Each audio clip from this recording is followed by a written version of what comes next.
ওম শান্তি। Good morning, সবাইকে নমস্কার জানাই।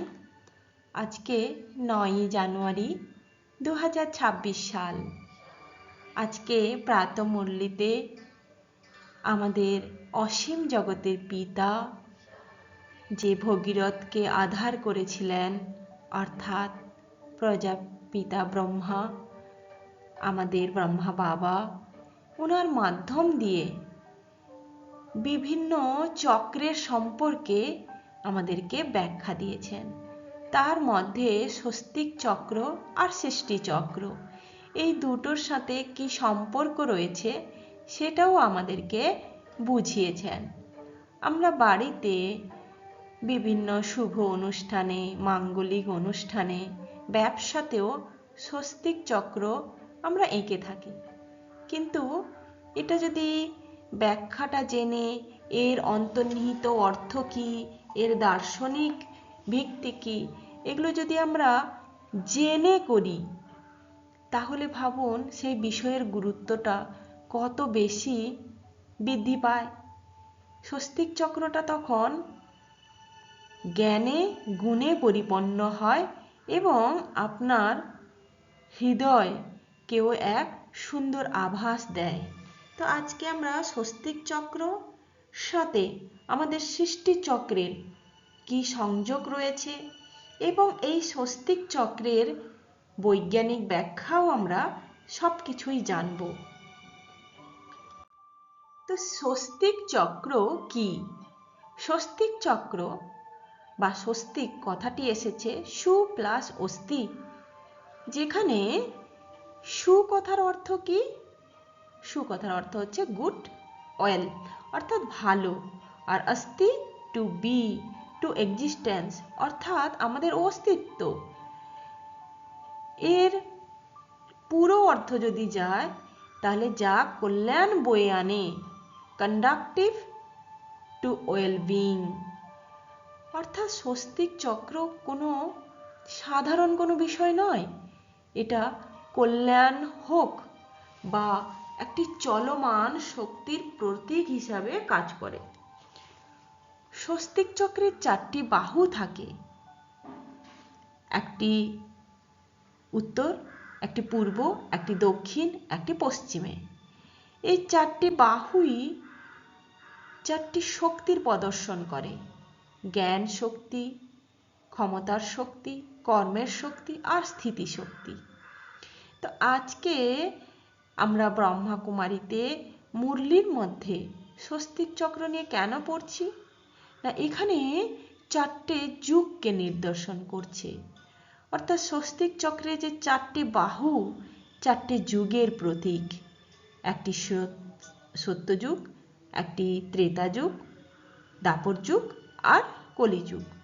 এই কলিযুগ অন্তিম যুগ, যেখানে 100 বছর পূরণ হতে বাকি থাকে, যখন পরম পিতা আমাদের ঈশ্বর শিব বাবা আধার করেন একটি সাধারণ শরীর এবং জ্ঞান দেন, এবং তিনি বলেন নতুন দুনিয়া থেকে পুরানো, পুরানো দুনিয়া থেকে নতুন দুনিয়া, এই চক্রেও অনবরত ঘুরছে। এই চক্রের জ্ঞান তোমাদের বুদ্ধিতে থাকা প্রয়োজন। এই চক্র তুমি যদি জেনে যাও তাহলে সেটাও জানতে পারবে দেবতারা বাম মার্গে গিয়ে কিভাবে মানুষ হয়েছে, আবার ওই মানুষ আবার ব্রহ্ম জ্ঞান নিয়ে আবার দেবতা হচ্ছে। এটাই হলো আমাদের মুরলির প্রধান কারণ। স্বস্তিক চক্রের বিস্ময়কর ক্ষমতা কি না, এই স্বস্তিক চক্র যেটি স্থিতি, সৃষ্টি আর লয় এবং কল্যাণের চক্র, যার 4টি বাহুকে বোঝায়: সৃষ্টি ব্রহ্মা, স্থিতি বিষ্ণু, লয় শিব আর কল্যাণ হচ্ছে পুনর্জাগরণ শক্তি। এই 4টে যে অবস্থার একটা সুষম ঘূর্ণয়ন স্বস্তিক চক্রকে বোঝায়, যেটা ব্রহ্মাণ্ডকে সচল রাখে।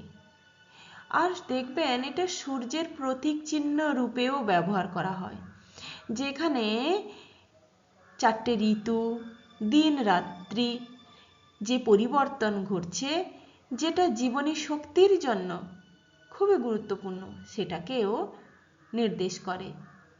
এছাড়া আমাদের ভেতরে যে পজিটিভ শক্তি, সেটাকে জাগ্রত করে।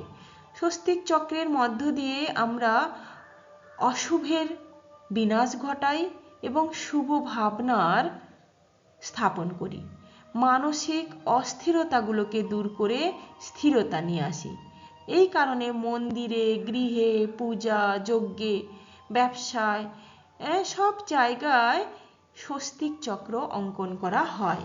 এটি পরিবেশের বিশুদ্ধতার প্রতীকও মানা হয়।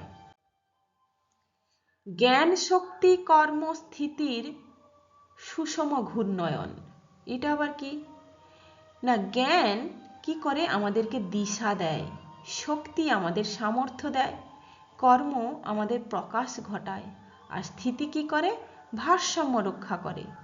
এই 4টে জিনিস যে মানুষ প্রাপ্ত করে সে সিদ্ধ পুরুষ হয়, সমাজে তার সমৃদ্ধি ঘটে। এই কারণে ব্যবসার ক্ষেত্রে সমৃদ্ধি আনার জন্য স্বস্তিক চক্র বা স্বস্তিক চিহ্ন ব্যবহার করা হয়। এছাড়া বিভিন্ন শুভ অনুষ্ঠান, বিবাহ, শিক্ষা, নতুন যাত্রাপথ, এই সমস্ত কিছুতে মঙ্গল প্রতীক হিসাবে স্বস্তিক চিহ্ন ব্যবহার করা হয়।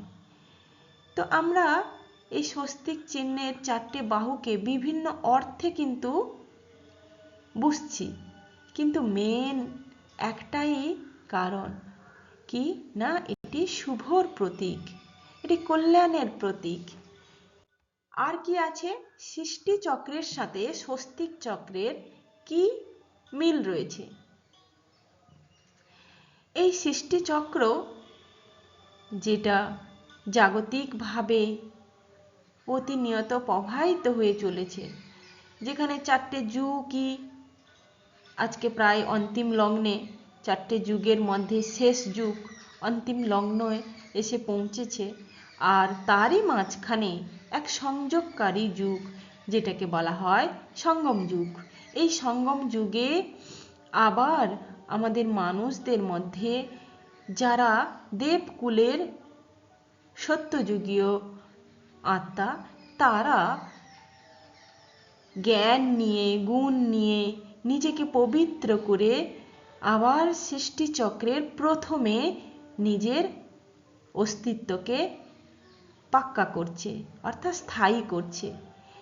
এই যে স্বস্তিক চক্র এবং সৃষ্টি চক্র, এটা অনবরত প্রবাহিত হয়ে চলেছে, অর্থাৎ 4টে যুগের মধ্যে ভারসাম্য, 4টে স্তরের মধ্যে ভারসাম্য এবং ক্ষমতার মধ্যেও ভারসাম্য।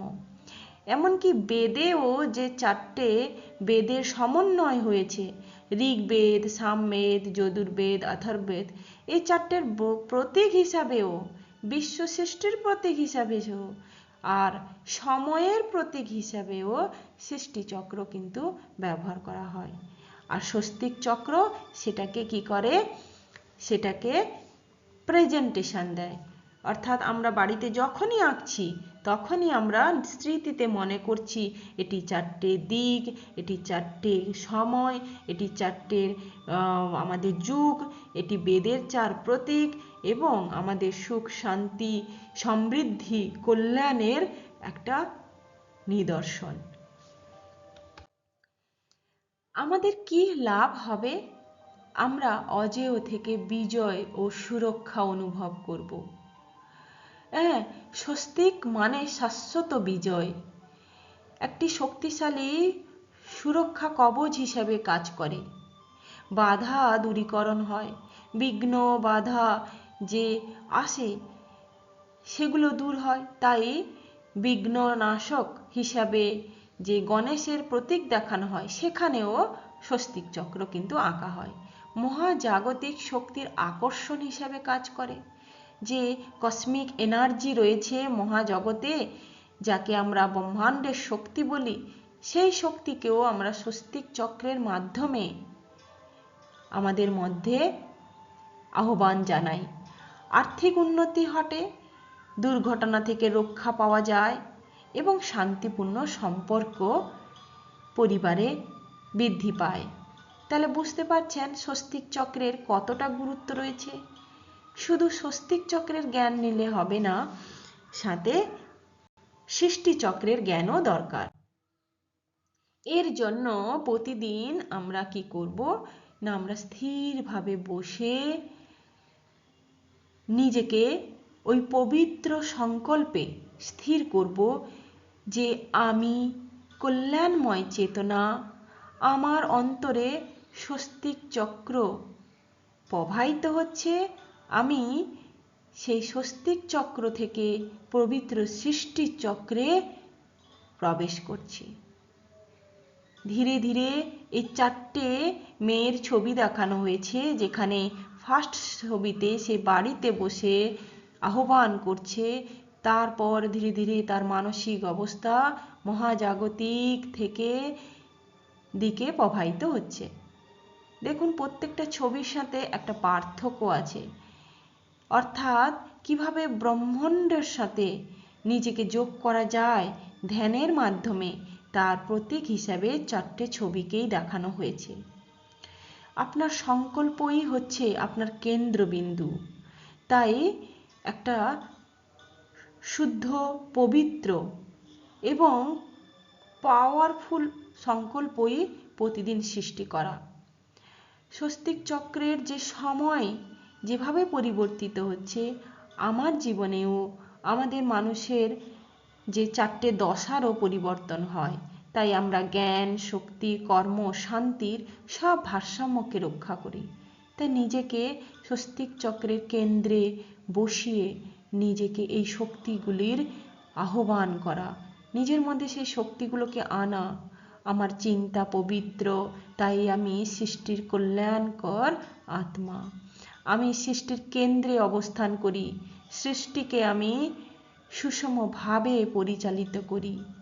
আমার ভেতরে আলোর ঘূর্ণয়মান হয়ে জগতের মঙ্গল ছড়ায়। হ্যাঁ, আমি চেতনা, আমি সৃষ্টিতেও আমি সচেতন। স্বস্তিক চক্রের ন্যায় আমার জীবন অবিরাম কিন্তু সুষম, জীবন গতিময় কিন্তু সুন্দর। আমি কল্যাণের উৎস, আমি শান্তির ধারক।